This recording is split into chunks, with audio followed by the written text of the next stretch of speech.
পূর্ব মেদিনীপুরের ময়নায় চাকরির টোপ দিয়ে টাকা, যখন দ্বিতীয় কিস্তির টাকা নিতে যাচ্ছেন তখন কি হলো একবার দেখুন।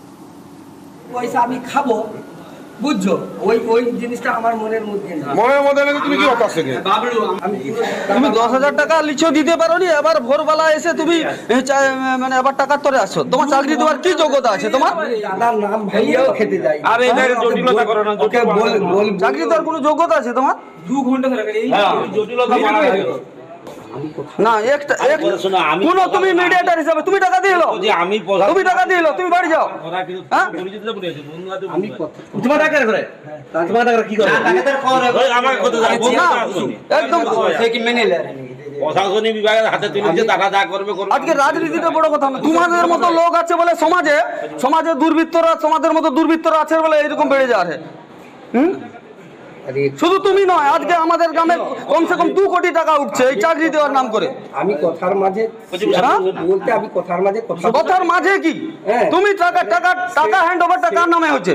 এবারে আমার থ্রু দিয়েই হচ্ছে। হ্যাঁ, ঠিক আছে, এবারে আমি তাহলে আবার তুমি সেই টাকা দিতে পারো নি, আবার চাকরি তো দিতে পারো নি, দেওয়ার কি যোগ্যতা আছে? আবার তুমি টাকা করে আসছো। আমাকে সন্ধ্যাবেলা হ্যাঁ, না প্রতিনিধি সুজিত আমার সঙ্গে রয়েছে। সুজিত, ময়নায় এই যে বাকবিতণ্ডা চলছে, যিনি অভিযোগ করছেন গ্রাম থেকে এই কোটি কোটি টাকা উঠেছে, চাকরি দেওয়ার নাম করে প্রতারণা করা হচ্ছে, যিনি অভিযোগ করছেন তিনি বা কে এবং কার বিরুদ্ধে, কাদের বিরুদ্ধে অভিযোগ?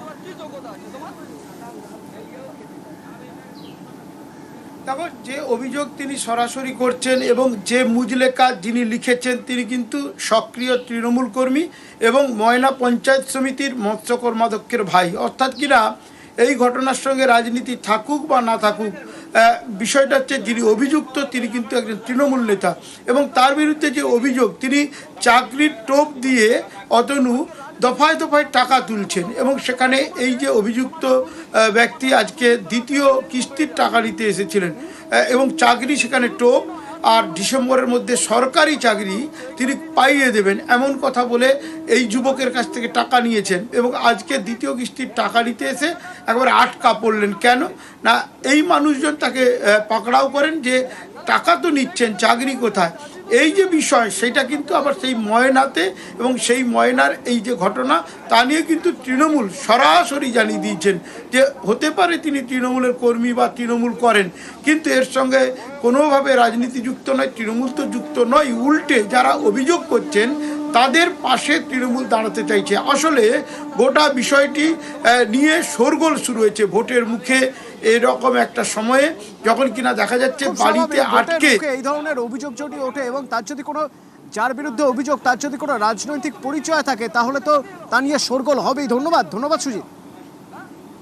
চাকরির জন্য বিডিও অফিসে, গ্রুপ সি বিডিও অফিস, অঞ্চল অফিস আর ডিএম অফিসে ও যেটা বলেছে গ্রুপ সি।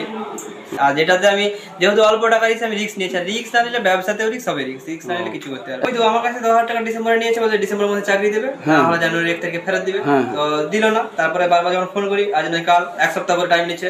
আজকে আবার হুলিতে একবার টাকা দিয়েছিল 5,000 টাকা বলছে সামনে প্লেসমেন্টের জন্য, আর হুলির পর থেকে ছাড়বে, তখন হয়নি। মাঝে ফোন করতে বলে সরকারি কাজ দেরি হবে। পরিস্থিতি বলতে যেটা শুনেছি, দাদা কি সুদর্শন জানা ওখানে পঞ্চায়েত সমিতির সদস্য নাকি জানি না, আর ও কিন্তু যেটা বলছে যে দাদা কোনো এতে যুক্ত নয়। না, এরকম যদি কেউ করে থাকে, চাকরি দিয়ে কেউ টাকা নিয়েছে বা কেউ মানে চাকরির জন্য আবার টাকা নিয়ে এসে গেছে, প্রশাসন তার ইয়ে করবে, যেটা নিয়মে আছে সেটা করবে, সেটা আমাদের দলীয় কোনো ব্যাপার নয়। দল এই জায়গাতে কোনোভাবে সাপোর্ট করবে নিয়ে আমরা একে কোনোভাবে আমরা বরদাস্ত করবো না। একদম 101% আমরা করবো না, বরঞ্চ আমরা সহযোগিতা করব। যে ব্যক্তির কাছে গিয়ে জুলুম করে যদি কেউ তোলা তুলতে যায়, তারা যদি আমাদের কাছে সহযোগিতা চায়, আমাদেরকে জানায়, আমরা অবশ্যই তাকে দলের ঊর্ধ্বে তাকে আমরা সহযোগিতা করব।